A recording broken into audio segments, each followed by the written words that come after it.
Hello and welcome to the IGNOU fair. मैं KS Mishra आप सभी का अपने इस चैनल इग्नो फेयर पर स्वागत करता हूं। ध्यान दीजिएगा, आजकल जो है चर्चा का विषय बनी हुई है पीएम मोदी की रूस की यात्रा।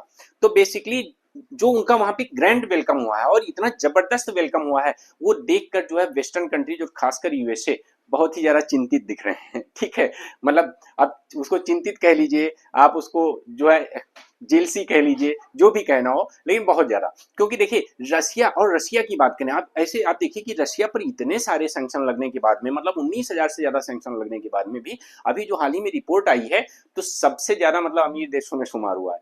तो क्या मतलब उसने पूरी उन लोगों की जो वेस्टर्न कंट्रीज की सैंक्शंस थी उनको धक्का बता दिया। ठीक है, अब ऐसे में पीएम मोदी की जो ये यात्रा थी रशिया की, वो पहले भी ये कहा जा रहा था कि जो है बेसिकली जो है आलोचना का केंद्र रहेगी, खासकर यूएसए की, और कुछ ऐसा ही हो रहा है। लेकिन ध्यान दीजिएगा, बेसिकली रशिया में जाकर पीएम मोदी का जो स्वागत हुआ है और पीएम मोदी और पुतिन जिस हिसाब से मिले हैं, उसको देखते ही आपको मैं एक भी वीडियो दिखाऊंगा, आप देखिएगा कि किस हिसाब से जो है स्वागत किया गया है। ठीक है, ये नरेंद्र मोदी जी का एक्सपर्ट ट्वीट है कि मास्को में लैंड होते हैं उनका किस तरह से जबरदस्त स्वागत किया जाता है, उसके बारे में उन्होंने पूरा बाकायदा जो है, और साथ में ये भी कहा है कि strongest ties between our nation will greatly benefit our people. ठीक है, तो जो बेसिकली जिस उद्देश्य से गए हो यही नहीं, वहां पर एक और आपको बढ़िया चीज बताता हूं। ठीक है, अभी पहले तो आप देखिए कि कितना ग्रैंड वेलकम हुआ है, मैं आपको जो दिखा रहा हूं उसको आप ध्यान से देखिए। ठीक है, कितना ग्रैंड वेलकम हुआ है आप देखेंगे तो आप समझेंगे, और साथ ही क्लियर मैसेज टू चाइना। उस ग्रैंड वेलकम ने जो है चाइना को एक क्लियर मैसेज दिया। वो क्लियर मैसेज क्या दिया है, इसको हम समझने की कोशिश करेंगे कि मतलब हम सिर्फ जैसे कहा जा रहा था बीच में कि क्या हो रहा है कि चाइना पर जो है रसिया पूरी तरह से डिपेंड हो गया है, चाइना पर रसिया पूरी तरह से डिपेंड हो गया है। और अगर रसिया को जो है क्या कहते हैं, जैसे कई कुछ लोग तो ये कहने लगे क्या ये एकदम ऐसा हो गया है कि यहाँ जो है बिना पूछे कुछ कर नहीं सकते हैं, लेकिन उन्होंने क्लियर मैसेज दिया, देखिए ग्रैंड वेलकम करके, कि यहाँ जो है केवल आप ही हमारे लिए इंपॉर्टेंट नहीं हो। ठीक है, और आप ही हमारे लिए केवल जो है सोर्स नहीं हो इस एशिया में। ठीक है, भारत भी हमारे लिए उतना ही महत्वपूर्ण है जितना महत्वपूर्ण आप हैं, इवन आपसे भी ज्यादा महत्वपूर्ण है। उसका मैं इससे देखो डिप्लोमेसी क्या कहती है, जब आपका ग्रैंड वेलकम होता है, आप किसी कंट्री में कोई मतलब प्रधानमंत्री जाता है, तो उसको रिसीव करने कौन आता है। देखिए अभी हाल ही में शी जिनपिंग गए थे, तो उनका भी रशिया में बहुत जबरदस्त स्वागत हुआ था, नो डाउट। लेकिन वो स्वागत जो किया था, वो एक्चुअल में पीएम मोदी को जो स्वागत करने आए वहां के जो प्रधानमंत्री, जो बेसिकली पुतिन के बाद सबसे पावरफुल नेता माने जाते हैं। ठीक है, वो और जो शी जिनपिंग का स्वागत करने आए थे, वो एक्चुअली में उनसे एक रैंक नीचे के जो है वाइस प्राइम मिनिस्टर थे। लेकिन ध्यान दीजिएगा कि ये सब जो छोटी छोटी बातें हैं, आप लोगों को लगता होगा इससे क्या फर्क पड़ता है, लेकिन देखिए डिप्लोमेसी में ये छोटी छोटी बातें बहुत मायने रखती हैं। यही एक क्लियर मैसेज होता है कि कौन सा देश किस लेवल का है और उसको रिसीव करने कौन आता है। आप देखते हैं जैसे मतलब कोई यूएसए जाता है तो सबको रिसीव करने जो है वहां के राष्ट्रपति नहीं आ जाते। अगर हमारे यहाँ कोई बाहर का कोई देश का जो है रिप्रेजेंटेटिव आता है, तो सामान्यतः जो है आप देखते होंगे कभी कोई मंत्रिमंडल जाता है, कभी कोई मंत्री जाता है, कभी विदेश मंत्री जाते हैं। ठीक है, कभी प्रधानमंत्री स्वयं जाते हैं। ठीक है, तो ये सब डिप्लोमेसी जो होती है छोटी छोटी बहुत मायने रखती है। तो वहां पर बहुत ही ग्रैंड वेलकम किया गया। ठीक है, और साथ ही एक चीज और बताना चाहूंगा आपको, बहुत ध्यान से देखिएगा जो मैं अभी बता रहा हूँ आपको। ठीक है, बहुत मजा आने वाला है आज की क्लास में आपको, बस क्लास से आप बने रहिएगा और जबरदस्त मजा आने वाला है आज आपको क्लास में। ठीक है, ध्यान दीजिएगा। अब इस तरह से आपने देखा कि कितना जबरदस्त स्वागत जो है प्रधानमंत्री नरेंद्र मोदी का वहां पे हुआ है। ठीक है, इस ग्रांड वेलकम को देखकर खासकर यूएसए और कुछ वेस्टर्न कंट्रीज को क्या हुआ, बहुत दिक्कत हुई है। ठीक है, और इतनी दिक्कत हुई है कि मीडिया के सामने बोलते बोलते रह गए हैं लेकिन बोल नहीं पाए हैं। ठीक है, फिलहाल के लिए during the grand reception of PM Modi at Moscow airport, Russia send signal to China. China को क्या मैसेज दिया, मैंने यही बताने की कोशिश की कि इस तरह से वेलकम करके, और उनसे चाइना में जो शी जिनपिंग है उनके स्वागत के लिए जो अधिकारी भेजा था, जो प्रधानमंत्री भेजा था, उससे एक रैंक ऊपर जो है भेजकर एक क्लियर मैसेज दिया कि मतलब you are not the only the country जो हमारे लिए इंपॉर्टेंट है, हमारे लिए आपसे भी महत्वपूर्ण कोई कंट्री है। ठीक है, और मतलब ध्यान दीजिएगा एशिया में ये क्लियर मैसेज जो है, कभी कभी जियो पॉलिटिक्स में क्या होता है कि आपको बिना बताए बहुत चीजें कही जाती हैं, आपको कुछ बोलना नहीं पड़ता है। कुछ ऐसे संकेत होते हैं, उन संकेत के माध्यम से आपको सामने वाले को बहुत कुछ बताना पड़ता है, और सामने वाला उस मैसेज को क्लियर समझ भी जाता है, ऐसा नहीं है बस वो सब कहने की बातें नहीं होती हैं। ठीक, आप ध्यान दीजिएगा। अब ये तो बात होगी उनके वेलकम की। ठीक है, और वेलकम के साथ साथ वहां पर देखिए बहुत जबरदस्त। ठीक है, PM Modi Russia visit, Russia in talks with India about building 6 more nuclear power units. ठीक है, अभी यहाँ पर 6 और न्यूक्लियर पावर प्लांट जो है रसिया यहाँ पर स्थापित करने में भारत की मदद करने वाला है, और ये एक बहुत बड़ी न्यूज है। ठीक है, बेसिकली देखिए आप जानते हैं कि न्यूक्लियर पावर प्लांट्स बनने से, ठीक है, एक जो बेसिकली कोई भी न्यूक्लियर पावर कंट्री होता है तो वो जरा मजबूत होता है। साथ ही जो कहा जाता है वो ये कि हाँ जो है चलो ठीक है, मतलब ये एनर्जी के लिए किया जा रहा है, बट उसके एनर्जी के साथ साथ उसके पीछे का जो एजेंडा होता है वो डिफेंस सेक्टर होता है। अपना खुद का डिफेंस करना, अपनी सुरक्षा मजबूत करनी, अपना सुरक्षा तंत्र मजबूत करना, ठीक है, और पावरफुल बनना भी एक जो है इसके पीछे का रीजन होता है। ठीक है, बट ये देखो एनर्जी से डेफिनेटली देखिए जो न्यूक्लियर एनर्जी होती है, खासकर कार्बन एमिशन अगर हमें कम करना है तो हमें धीरे धीरे न्यूक्लियर एनर्जी की तरफ बढ़ना है। ठीक है, तो न्यूक्लियर एनर्जी के लिए जो है ये 6 मोर पावर प्लांट बहुत इंपॉर्टेंट होंगे। ठीक है, यहाँ तक कि जो फ्लोटिंग न्यूक्लियर पावर प्लांट है उसकी भी बात जो है रशिया से चल रही है, कि रशिया ने ऑफर किया है कि हम इंडिया को एक फ्लोटिंग न्यूक्लियर पावर प्लांट देंगे। ठीक है, फ्लोटिंग जो मतलब आप समझ लीजिएगा अगर इस तरह से सबमरीन में जो है न्यूक्लियर पावर प्लांट चल कहाँ डूब रहा है, कहाँ नीचे जा रहा है, कहाँ ऊपर जा रहा है, कहाँ अचानक से दुश्मन के सामने आके खड़ा हो जाता है, मतलब सोचिए एक बार इस मतलब टैक्टिक्स को कि कैसे मतलब ये स्ट्रेटजी काम आएगी। ठीक है, और अगर वो पावर प्लांट हमारे पास आता है तो कैसे आसपास के देश जो है हमारे प्रभुत्व को मानेंगे। ठीक है, और समझेंगे, जो खासकर कुछ ऐसे देश हैं जो मतलब आतंकवाद का भरण पोषण करते हैं, तो वो तो बिल्कुल इस चीज को समझेंगे। ठीक है, आप ध्यान दीजिएगा।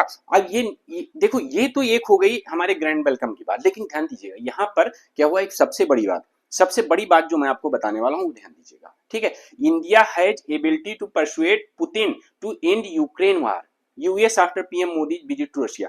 प्रधानमंत्री नरेंद्र मोदी की रशिया में विजिट को और इतना ग्रैंड वेलकम को देख के यूएसए क्या कह रहा है। देखो अब यूएसए कहना कुछ और चाहता है लेकिन वो डायरेक्टली नहीं कह पाया, तो उसने क्या कहा कि जिस हिसाब से दोनों नेताओं ने एक दूसरे से मतलब जो दोनों नेता एक दूसरे से मिले हैं उसको देखकर कहा कि केवल इंडिया ही है जो पुतिन से कहकर यूक्रेन की वार को एंड करवा सकती है। ठीक है, यूक्रेन की वार को एंड करा सकती है, मतलब यूएसए भी इस चीज को मान रहा है और कह रहा है। ठीक है, यहां पर आपको क्या दिख रहा है, यहां पर देखो जियोपॉलिटिक्स में भारत का बढ़ता हुआ कद आपको दिख रहा है। ठीक है, भारत का बढ़ता हुआ कद दिख रहा है। देखिए जब इस तरह की बातें आपके सामने आया करें तो आप कभी भी पार्टी को ना ले जाया करिए, आप केवल एक इंडिया की के पर्सपेक्टिव में देखा करिए कि हम यहाँ पर अपने देश की बात कर रहे हैं। ठीक है, प्रधानमंत्री कोई भी होता उसे फर्क नहीं पड़ता, किसी भी पार्टी का होता उसे भी फर्क नहीं पड़ता, बट जब ऐसी घटनाएं होती हैं, इस तरह के जो प्राउड मोमेंट सामने आते हैं, वो किसके लिए होते हैं, वो भारत के तौर पे देखने चाहिए। ठीक है, तो इसको बहुत अच्छे से आप समझिएगा। अब यही नहीं, देखो ये कहा कि यूएस, अब देखो यहाँ पे अभी भारत की एक देखिए ऐसे में क्या हुआ, भारत के लिए सबसे ज्यादा चुनौतीपूर्ण जानते हैं क्या था, जब पीएम मोदी विजिट कर रहे हैं, ठीक है, रशिया में, उसी समय रशिया ने इसी बीच में रशिया ने बहुत सारी मिसाइलें जो है यूक्रेन में दाग दी, और वो कुछ मिसाइलें क्यू शहर में जाके गिरी, और उस क्यू शहर में एक अस्पताल है, और खासकर शायद आई थिंक बच्चों का अस्पताल था, उस पे गिरी और लगभग 37 लोग मर गए, बहुत सारे लोग घायल हो गए। अब इंडिया की और ज्यादा आलोचना होने लगी, यहाँ तक कि जो बेसिकली वहां के जो हाइलाइट्स पीएम मोदी ने पोस्ट किए उस पे अगर आप जाके एक पे कमेंट देखेंगे तो जो पहले कमेंट होते थे सब इंडियंस के होते थे, लोग प्रेज करते थे, अभी यूक्रेनियन के और अमेरिकन के ही कमेंट आपको देखते मिलेंगे। ऐसा लगता है जैसे ये कोई स्ट्रेटजी है, पहले से प्लान थी कि अगर ऐसा कुछ होता है तो हमें मोदी की आलोचना करनी है, तो जो भी है तो उस पर बेसिकली भारत की आलोचना करने के लिए आप जाएंगे तो पोस्ट पे सिर्फ आलोचना ही मिलेगी कि भाई रशिया पे आप जा रहे हैं, जब रशिया इस तरह से बच्चों को मार रहा है, इस तरह से यूक्रेन में वार एंड नहीं कर रहा है, बहुत सारी चीजें आप देखेंगे कि यहाँ जो है उस पर क्वेश्चन किए गए हैं इस तरह के, मतलब आप ट्वीट पे देखेंगे। लेकिन फिर भी आप इसके बाद में अभी भारत की स्ट्रेटजी मैं आपको बताऊंगा कि भारत की एक आप समझिएगा पावर की, पुतिन के सामने बैठ के उसने क्या कहा, आप समझिएगा इस चीज को भी। ठीक है, मैं आपको बताता हूं कि सिर्फ भारत ही ऐसा कंट्री था जो ऐसा कह सकता है। ठीक है, यूएस ने भी रिएक्ट किया और कहा नरेंद्र मोदी, ठीक है, से कहा president Putin meeting in Russia our concern. ठीक है, यूएसए भी इस चीज को लेकर चिंतित है, क्योंकि देखिए कहीं ना कहीं यूएसए को देखा जाए, आज का जो भारत है, यूएसए उस भारत के साथ अपने संबंध खराब नहीं कर सकता, किसी भी कीमत पे नहीं खराब कर सकता, क्योंकि बहुत सारा ट्रेड जो है यूएसए और भारत के बीच में होता है। और देखिए जो इकोनॉमिक बेनिफिट होते हैं ना, जो इकोनॉमिक बेनिफिट होते हैं, आप हमसे फाउंडेशन कोर्स में इकोनॉमिक्स पढ़ते ही, नहीं तो समझ आ गई होगी कि जो ट्रेड होता है, जो इकोनॉमिक बेनिफिट होता है, वो कहीं ना कहीं आपके जो जियो पॉलिटिक्स होते हैं, जो आपकी राजनीति होती है, ठीक है, उसको आपको दबाने की कोशिश करता है। जैसे सपोज दैट अगर आपकी कहीं डिफेंस सेक्टर में किसी के साथ डील होती है, तो उस डील के पीछे बहुत सारी चीजें ऐसी हिडन होती हैं कि हाँ, आपको क्या करना है, आपको अगर कहीं ऐसे मौके आते हैं तो आपको संबंधित देश का सपोर्ट करना है, ठीक है, उसका विरोध आप नहीं कर सकते, ठीक है। तो ये सब चीजें लिखी नहीं होती हैं, बट हाँ ऐसी मानी जाती हैं, ये बैकग्राउंड में सब चीजें चलती रहती हैं। तो उसी तरह से बहुत सारे जो है, जैसे इतना एक ट्रेड पार्टनर के रूप में यूएसए का भारत एक बहुत बड़ा ट्रेड पार्टनर है, ठीक है, और रशिया का ही है। अब देखो भारत क्या कर रहा है, भारत का कहना है आप यूएसए या रशिया आपस में लड़ो, कूटो मरो, हमसे मतलब नहीं है, हम रशिया के साथ भी हैं, हम यूएसए के साथ भी हैं, ठीक है, हम किसी गुट में नहीं, ठीक है। हम व्यापार रशिया के साथ भी करेंगे, हम व्यापार किसके साथ करेंगे, यूएसए। यहाँ तक कि एस 400 जो मिसाइल डिफेंस सिस्टम था, जिसके लिए बेसिकली पहले एक बार यूएसए ने क्या किया था, यूएसए ने सोचा था कि हाँ जो हम भारत अगर रशिया से इनको खरीदता है तो हम इस पे सैंक्शन लगाएंगे। तो उन सैंक्शंस को हटाने के लिए बाकायदा वहां पर एक जो है हाउस में जो है क्या किया गया, एक रूल पास किया गया कि हाँ भारत को उससे एग्जम्पशन दिया गया, ठीक है। तो अभी उसकी डिलीवरी की भी बात जो है की है, और ज्यादा कि हाँ जो है हमें जो है जल्दी डिलीवरी दी जाए। तो ऐसे में ध्यान दीजिएगा, अभी यूएसए भी एक्सपेक्ट कर रहा है इस चीज को, लेकिन यूएसए ही नहीं, जितने वेस्टर्न कंट्रीज हैं, वो वेस्टर्न कंट्रीज ने, काफी कंट्री ने भारत की आलोचना की, और आलोचना इस चीज पे कि भाई ऐसे में रसिया नहीं जाना चाहिए। लेकिन ध्यान देना, भारत को फर्क नहीं पड़ता, क्योंकि भारत, देखिए रसिया वह देश है जिसने हमेशा भारत का साथ दिया है, फिर चाहे यूनाइटेड नेशन में हो, इवन मतलब भारत की अगर बात करें, यूक्रेन मुद्दे पर आप याद करिए कि भारत ने पहले तो एकदम बाइकआउट किया था वहां वोटिंग के, लेकिन बाद में यूक्रेन मुद्दे पर रसिया के खिलाफ भारत गया, ठीक है, भारत रशिया के खिलाफ गया, और ये सब जानते हुए भी, ठीक है, क्योंकि भारत अपना स्टैंड क्लियर रखना कि हमें देश विश्व में शांति बना के रखनी है, फिर चाहे वो यूक्रेन रशिया हो, चाहे यूक्रेन हो, चाहे यूएसए हो, हम किसी के साथ नहीं है अगर कहीं अशांति की बात आएगी।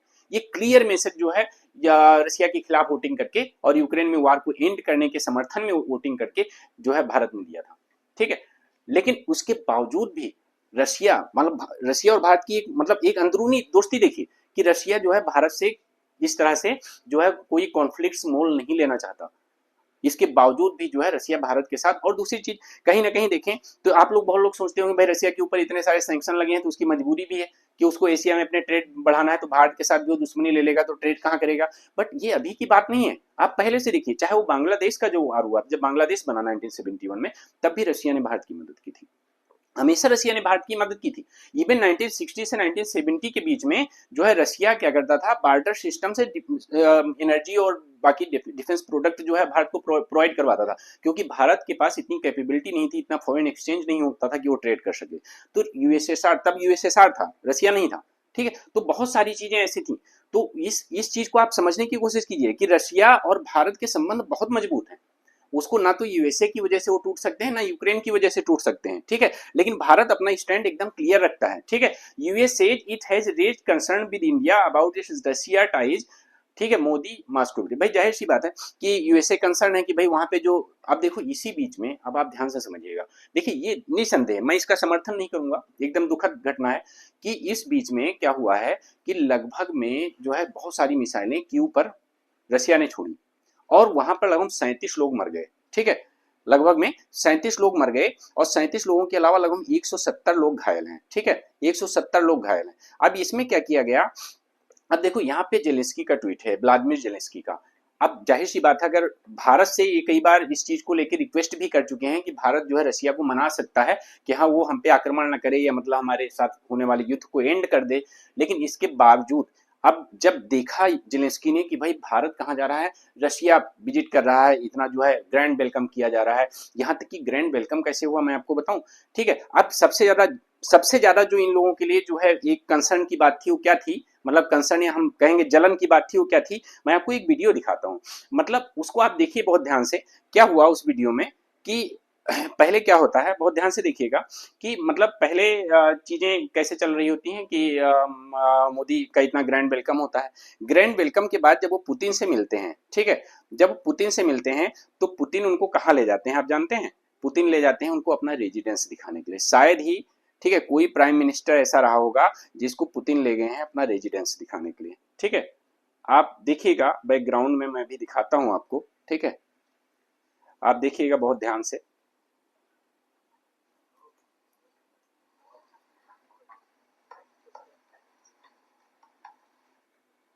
आई थिंक दिख नहीं रहा है, ठीक है, दिख नहीं पा रहा है, चलिए कोई बात नहीं। उनको अपना रेजिडेंस दिखाने के लिए ले जाते हैं और पूरा रेजिडेंस विजिट कराते हैं, ठीक है।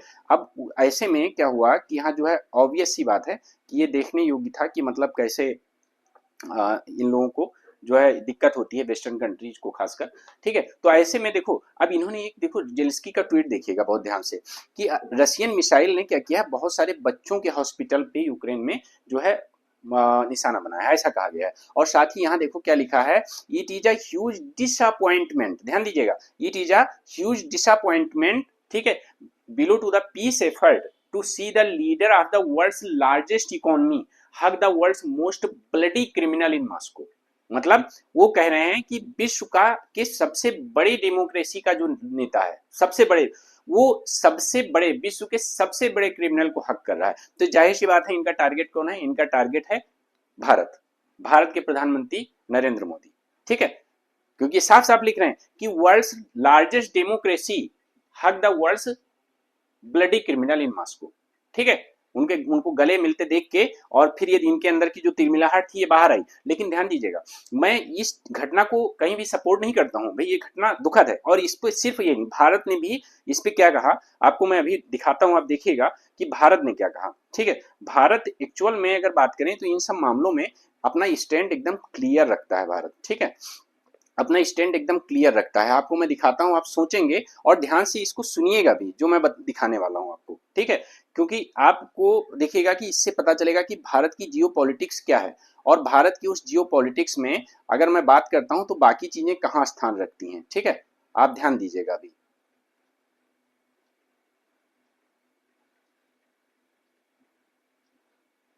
आप 1 मिनट दीजिएगा, आई थिंक कुछ प्रॉब्लम है, शायद हो नहीं रहा है, ठीक है।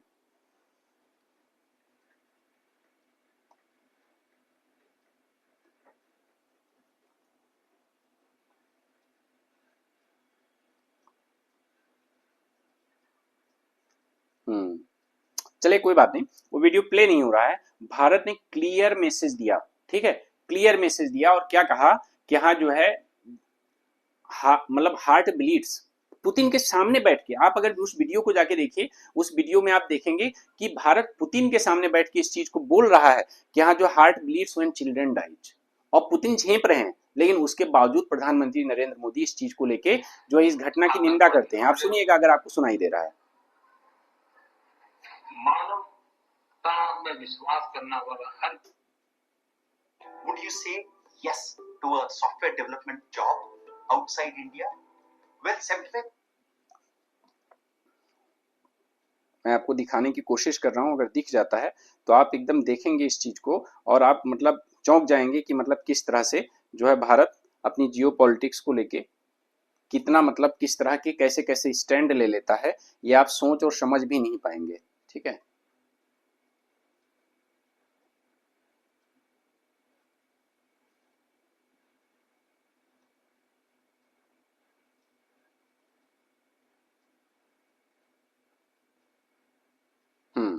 अब आप देखिएगा, मैं आपको दिखा रहा हूँ, आप बहुत ध्यान से देखिएगा और सुनिएगा भाई भी इस चीज को, ठीक है।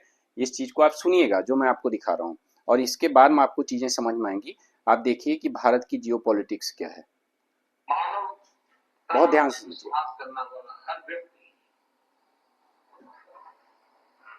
जब जानहानि होती है तब बहुत पीड़ित होता है, लेकिन उसमें जब मासूम बच्चों की मृत्यु होती है, सोचिए आप पुतिन के सामने बैठ के, मतलब पुतिन झेप भी रहे हैं, आप देख लें कि पुतिन झेप रहे हैं, इसके बावजूद भी भारत जो है पुतिन के सामने इस बात को उठा रहा है। युद्ध के मैदान में समाधान संभव नहीं, ठीक है। और इवन अब देखो इस तरह की जो बातें हैं, इस तरह की जो बातें हैं आप देख सकते हैं कि इस तरह की बातें अगर कोई कर सकता है पुतिन के सामने तो केवल और केवल भारत ही कर सकता है और कोई कर नहीं सकता है इस तरह की बातें, ठीक है। खासकर आज की डेट में अगर बात करें तो पुतिन जैसे नेता के सामने, व्लादिमीर पुतिन जैसे नेता के सामने केवल भारत ही है जो इस तरह का स्टैंड ले सकता है, उनके सामने बैठकर मुंह पर बोल सकता है, भले वो झेप रहे हो। इवन बाद में भी पुतिन से पूछा गया कि क्या यूक्रेन मामले पर कोई बात हुई भारत से, तो उन्होंने साफ साफ मतलब मीडिया के सामने भी बोला कि हाँ, हमने बहुत सारी इश्यूज को डिस्कस किए हैं और भारत ने जो मुद्दे उठाए हैं हम उन पे बिल्कुल ध्यान रखेंगे, मतलब ध्यान देना। अब इसके बावजूद भी देखो, अब यहाँ पर अगर ऐसी बातों के बाद भी अगर जो है यूएसए या वेस्टर्न कंट्री भारत की आलोचना करते हैं, ठीक है, तो ये सही नहीं है, क्योंकि भारत ही है जो व्लादिमीर पुतिन के सामने बैठकर इसके बाद में सीना तान के बोल रहा है कि यूक्रेन में जो बच्चों की हत्या हुई हैं, इवन बच्चों की हत्या नहीं, बाकी और भी हत्याओं की उसने जिक्र की कि हाँ जो है, और साथ में ये भी बताया कि विश्व में शांति बनी रहनी चाहिए, युद्ध का माहौल अच्छा नहीं होता है।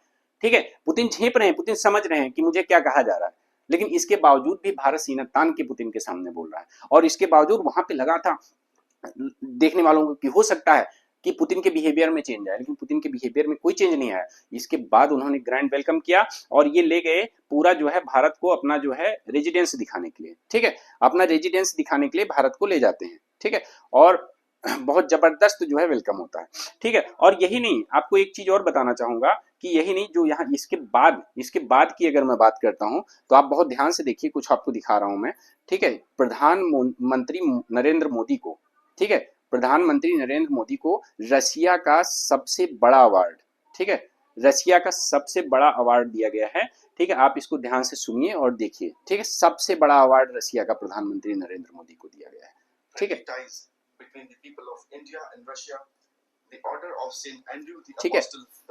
ऑर्डर ऑफ सेंट एंड्रयू प्रधानमंत्री नरेंद्र मोदी को दिया गया, जो आज तक बहुत ही कम नेताओं को दिया गया। खासकर नेताओं को अगर जियोपॉलिटिक्स में देखा जाए तो शी जिनपिंग और एक दो नेता के अलावा किसी को ये अवार्ड नहीं दिया गया है। आप देख रहे हैं कितना ग्रैंड वेलकम, मतलब यूएसए, बाकी जो है मतलब राजनेताओं की बात कर रहा हूं, खासकर ग्लोबल लीडर्स को, ठीक है, बहुत कम ग्लोबल लीडर्स ऐसे हैं जिनको रशिया में ये सम्मान दिया गया है, ठीक है।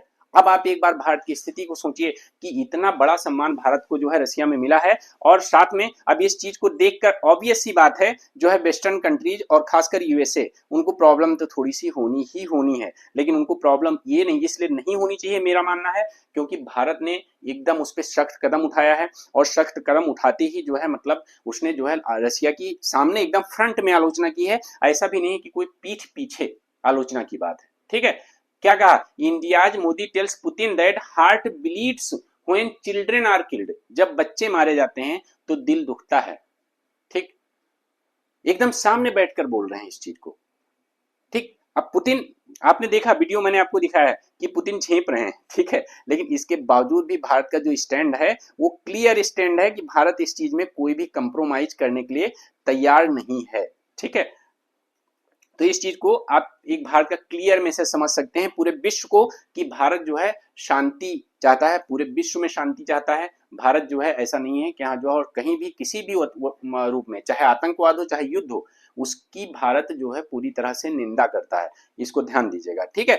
अब इसके अलावा आपको मैंने बता ही दिया कि PM Modi follows Putin Moscow atom centre, इसके बाद पुतिन क्या हुए, वहां का जो परमाणु केंद्र है, एटम सेंटर है, वहां पर जाकर विजिट करते हैं, और साथ में जो है 6 मोर न्यूक्लियर प्लांट्स इन इंडिया लगाने की वहां पे बात होती है, ठीक है। अच्छा, आप यहाँ पे एक चीज मैं आपसे पूछना चाहूंगा, आप सब लोग कमेंट में इसका जवाब दीजिए कि भारत में रशिया की सहायता से कितने न्यूक्लियर पावर प्लांट चल रहे हैं, और उनका नाम आप कमेंट में लिखिए, ठीक है। भारत में रशिया की सहायता से कितने न्यूक्लियर पावर प्लांट चल रहे हैं, कौन कौन से, उनका नाम आप लिखिए कमेंट में, ये आपके एग्जाम के लिए इंपॉर्टेंट है, ठीक है। 6 मोर, इसका मतलब पहले से चल रहे हैं ना, तो आप उनका नाम लिखिए, कमेंट में लिखिए नाम, ठीक है, ध्यान दीजिएगा। अब देखो ये चीज मैंने आपसे डिस्कस की कि भाई ये बेसिकली जो है द गार्जियन की न्यूज है कि Kyiv children's hospital evacuated after power and oxygen supplies lost, क्योंकि मिसाइल गिरने से वहां पर पावर और हॉस्पिटल की जो पावर और मिसाइल मतलब ऑक्सीजन सप्लाई है वो बेसिकली कट हो जाती है, और इसी वजह से उन बच्चों को रिस्क किया जाता है। इटली ने भी इसमें अक्यूज किया है रशिया को, किसके लिए, वार क्राइम के लिए, IAGT टाइप, ठीक है। मतलब इटली ने भी कहा कि रशिया की ये बहुत बड़ी वार क्राइम है कि उसने हॉस्पिटल को निशाना बनाया और वहां पे इतने सारे बच्चों की और महिलाओं की मौत होगी। और भारत ने अपना स्टैंड एकदम क्लियर किया, पुतिन के सामने बोला इस चीज को, ठीक है। हमारे प्रधानमंत्री ने पुतिन के सामने इस चीज को बैठ के बोला फेस टू फेस में कि मतलब इस तरह की जो है जब घटनाएं होती हैं तो दुख होता है, ठीक है, और इस तरह की घटनाएं कहीं किसी भी तरह से टॉलरेट नहीं की जा सकती, ठीक है। विश्व में शांति स्थापित होनी चाहिए, युद्ध रुकने चाहिए, सारी बातें उन्होंने की, ठीक है। अब ध्यान दीजिएगा, PM Modi Moscow visit draws jealous eyes from the West, ठीक है, जीलस आइज, ठीक है। अब इसमें मुझे कुछ बताने की जरूरत नहीं, इतना इतना तो समझा चुका हूँ, ठीक है। इस पे ध्यान दीजिएगा। अगर मैं बात करता हूँ भारत की, तो देखिए भारत भले यूएसए कितनी, लेकिन यूएसए की सबसे ज्यादा विजिट जो है प्रधानमंत्री नरेंद्र मोदी की हुई है, ठीक है। देखिए जब इससे इनके पहले प्रधानमंत्री थे तो उन्होंने क्या किया, देखिए सामान्यतः ये चलता था कि अगर जितनी बार कोई रसिया यूएसए विजिट करता था उतनी बार रसिया विजिट करता था, एक बैलेंस मेंटेन करने की कोशिश की जाती थी। इस बार क्या हुआ, इस बार अगर मैं बात करूं पीएम मोदी ने 8 टाइम्स जो है विजिट किया है यूएसए, ठीक है, और साथ में 5 टाइम्स विजिट किया है रसिया, ये उनका 6 टाइम है, ठीक है। तो रसिया कम विजिट की है, ठीक है। और इससे पहले जो हमारे प्रधानमंत्री मनमोहन सिंह जी थे, उन्होंने 9 टाइम्स जो है विजिट किया था यूएसए और 9 टाइम्स ही रसिया, ठीक है। तो बेसिकली जो है रसिया कम विजिट हुई है प्रधानमंत्री नरेंद्र मोदी की, यूएसए ज्यादा विजिट हुई है, ठीक है। इसको ध्यान रखिएगा। और हाँ, एक चीज आपको और बताना चाहूंगा कि मेरी करंट अफेयर की क्लास जो है डेली सुबह 9 बजे होती है। कल हम लोग बैलेंस आप पेमेंट और current account deficit, capital account deficit पे कल सुबह बात करने वाले हैं। तो इस वजह से उसी एडिटोरियल एनालिसिस के माध्यम से आपको मेंस का क्वेश्चन भी दिया जाएगा। तो आप सुबह करंट अफेयर की क्लास में जरूर मिलें। सुबह 9 बजे क्लास होती है, आप सभी लोग देखा करें, ठीक है। ये क्लास आपके लिए बहुत इंपॉर्टेंट होती है क्योंकि मैं उस पर बहुत मेहनत करता हूँ। मैं इंडियन एक्सप्रेस, इकोनॉमिक्स टाइम्स, ठीक है, दी हिंदू, जनसत्ता एक्सप्रेस, हिंदी और इंग्लिश सारे न्यूज खंगालने के बाद जो इंपॉर्टेंट न्यूज है वो आपके लिए सामने लाता हूँ। इंपॉर्टेंट एडिटोरियल, हिंदी एडिटोरियल भी आपसे डिस्कस करता हूँ, इंग्लिश एडिटोरियल भी आपसे डिस्कस करता हूँ कि जैसे आपके एग्जाम के लिए कुछ छूटे ना, ठीक है। साथ ही इंडियन इकोनॉमी का जो कंप्लीट कोर्स है, कंप्लीट थ्योरी बैच, वो रात को 9 बजे चलता है। आप लोग जो भी उसमें एडमिशन लेना चाहें, फाउंडेशन बैच है वो ले सकते हैं। इसी वीडियो के डिस्क्रिप्शन में आपको सारे लिंक मिल जाएंगे। चैनल को सब्सक्राइब जरूर करें, बेल आइकन दबाना बिल्कुल भी मत भूलें। और अगर आप मेरे टेलीग्राम चैनल से जुड़ना चाहते हैं तो आप इग्नो फेयर बाय केएस सर नाम से ये चैनल है, आप इस पे टेलीग्राम पे सर्च कर सकते हैं या इस वीडियो के डिस्क्रिप्शन में भी आप जाके देख सकते हैं लिंक, ठीक है। साथ ही देखिए ये सब छोटे छोटे वीडियोज हैं, आपको दिख रहे होंगे, इन सबको जाके देखिए, आपकी बहुत अच्छी जियो पॉलिटिक्स हो जाएगी, ठीक है। और साथ ही करंट इवेंट्स, करंट अफेयर्स समझ में आपको आने लगेंगे। आपका एक अप्रोच डेवलप होगा कि कैसे आपको सोचना है और मेंस की आंसर राइटिंग कैसे करनी है। साथ ही देखिए ये करंट अफेयर की क्लासेज हैं जो पड़ी हुई है, इस पे सब 2023 के भी करंट अफेयर हैं, 2024 के भी करंट अफेयर हैं। पूरा कंप्लीट आपका प्ले लिस्ट बनी है, उस प्ले लिस्ट में जाइए, देखिए और पढ़िए। देखिए ये सारी प्ले लिस्ट बनी हुई है, बहुत सारी प्ले लिस्ट है, इवन मतलब पीवाईक्यू एनालिसिस की भी है, फाउंडेशन बैच की है, बजट की है, करंट अफेयर की हैं, ठीक है, सब चीजें। तो आप इसको देखिए और इस क्लास को ज्यादा से ज्यादा लोगों को शेयर करिए, चैनल को, जिससे ज्यादा से ज्यादा लोग इससे जुड़ सकें, ठीक है। धन्यवाद आप सभी का, ठीक है। Thank you very much. बात करते हैं आपसे नेक्स्ट वीडियो में, ठीक है। ओके।